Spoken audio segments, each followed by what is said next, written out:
Hello and welcome to this video on the Nazi reign of terror in Auschwitz. Today, we'll be taking a closer look at one of the most horrific events in human history, the Holocaust. Specifically, we'll be focusing on the Nazis' reign of terror in Auschwitz, one of the largest concentration camps and death camps during World War II. Background.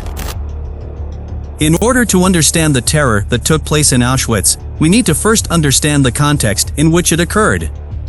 The Nazi Party, led by Adolf Hitler, rose to power in Germany in 1933.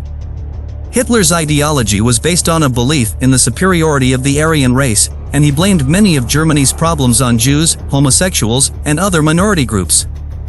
The Nazis began to systematically persecute these groups, passing laws that restricted their rights and freedoms. This eventually escalated to the point where the Nazis began rounding up Jews and other targeted groups and sending them to concentration camps, where they were subjected to forced labor, torture, and often death. Auschwitz. Auschwitz was one of the largest concentration and death camps established by the Nazis. Located in Poland, it was initially used as a camp for political prisoners, but as the war progressed, it became a site for the mass murder of Jews and other targeted groups. Conditions in Auschwitz were horrific. Prisoners were forced to live in overcrowded, unsanitary conditions and were subjected to grueling forced labor. Many were beaten or killed for minor infractions or simply because they were too weak to work. The Nazis also carried out medical experiments on prisoners, often without their consent or knowledge. These experiments included everything from testing the effects of various chemicals and diseases to attempting to change the eye color of prisoners. The gas chambers. Perhaps the most horrific aspect of Auschwitz was the gas chambers.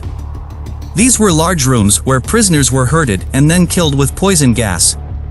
The Nazis used a variety of chemicals for this purpose, including Zyklon B, a pesticide. Victims were often told that they were being led to showers, but instead were gassed to death. Afterward, their bodies were either burned in crematoriums or buried in mass graves. It is estimated that between 1.1 million and 1.5 million people were killed in the gas chambers by the Nazis during the Holocaust. The majority of these victims were Jews, but other groups such as Romani people, disabled individuals, and political dissidents were also targeted. The exact number of victims may never be known due to the Nazis' attempts to destroy evidence and the limitations of historical records, but it is clear that the mass murder carried out in the gas chambers was a horrific and tragic event in human history. One of the most infamous Nazi doctors who conducted criminal experiments on dead bodies was Dr. August Hirt. Hirt was a professor of anatomy at the Rijksuniversiteit Strasbourg University, in France, which was under Nazi control during World War II. In 1943, Hirt obtained permission from Heinrich Himmler, the head of the SS, to carry out a series of experiments on Jewish prisoners at the Auschwitz concentration camp. Specifically, Hirt wanted to create an anatomical collection of Jewish skeletons to be used for research and propaganda purposes.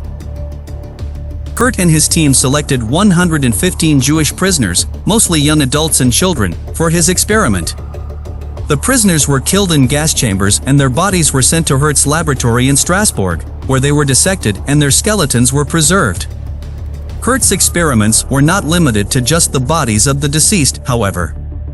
He also conducted gruesome experiments on living prisoners, including injecting them with various chemicals and diseases, freezing them to death, and performing surgeries without anesthesia. After the war, Hirt was captured by Allied forces and faced trial for his crimes. However, before he could be brought to justice, he committed suicide by poisoning himself. The atrocities committed by Dr. August Hirt and other Nazi doctors serve as a chilling reminder of the dangers of unethical medical research and the horrific consequences of unchecked power and authority. Liberation. After the liberation of Auschwitz by Soviet troops in January 1945, many of the surviving Nazis who had been stationed there fled or were captured and brought to justice. Some were tried and executed for their crimes, while others were imprisoned for varying lengths of time.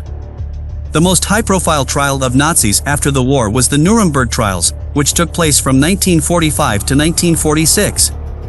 These trials were conducted by the Allied powers and were held to prosecute the most senior Nazi officials for crimes against humanity, war crimes, and other atrocities committed during the war.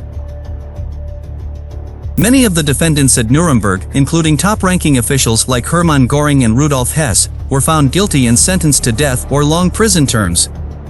Others committed suicide before they could be brought to justice.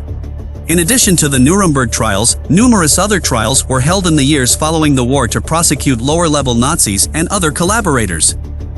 Many of these trials took place in Germany, while others were held in countries that had been occupied by the Nazis, such as France and Poland.